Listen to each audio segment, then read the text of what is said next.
Laking gulat ni Catherine Bernardo nang sorpresahin siya ng kanyang co-star na sina Mas Salvador at James Reid para sa kanyang 30th birthday kahit isang linggo pa lang ang layo. Ang advance birthday wish ay pinanguna ni Ma base na rin sa mga video na ibinandera ng ABS-CBN Advertising Promotion Head na si Eric Jan Salot sa Instagram. Makikita sa mga clips ang cast at production crew ng upcoming project ng tatlo na Someone Someday na sabay-sabay umaawit ng happy birthday kay Catherine. May mga staff ding nagdadala ng birthday cake at bouquet ng bulaklak. Kitang-kita sa mukha ni Catherine ang labis na tuwa at emosyon habang siya ay napapalibutan ni Ma, James at Dimples Romana sa selebrasyon. Ayon kay Ma, they couldn't find another time kaya ginawa na lang nila ito ng maaga.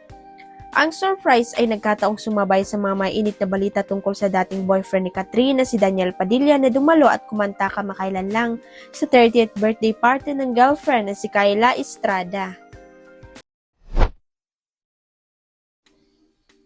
Marami ang natuwa kinilig sa latest post ni Dustin Yu.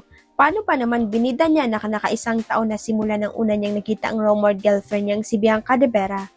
Kasamang ilang pictures nila, sinabi ni Dustin na 365 since I met you. Nataranta nga ang mga fan ng Dasbia Love Team dahil sa post na iyon ni Dustin. Si Bianca naman pinost din ang ilang pictures nila ni Dustin at sinabing pages and poses na sinagot ni Dustin ng nice meeting you sa comment section. Kahit nga ang direktor nilang si May Cruz Alviar sa pelikulang Love You So Bad ay nakaka-comment sa post ni Dustin. Sabi ni Direk May, aba naman, miss you too, may kasama ring 2 red hearts emoji. Ang komentong yun ni Direk May na obvious na kinilig na Dustin at Bianca.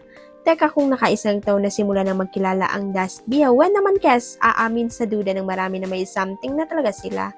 Very soon, kaya, well, let's wait and see dahil kung mangyari yun ay tiyak na lalong magwawala ang mga fan ng Dasbia sa sobrang kilig at katuwaan.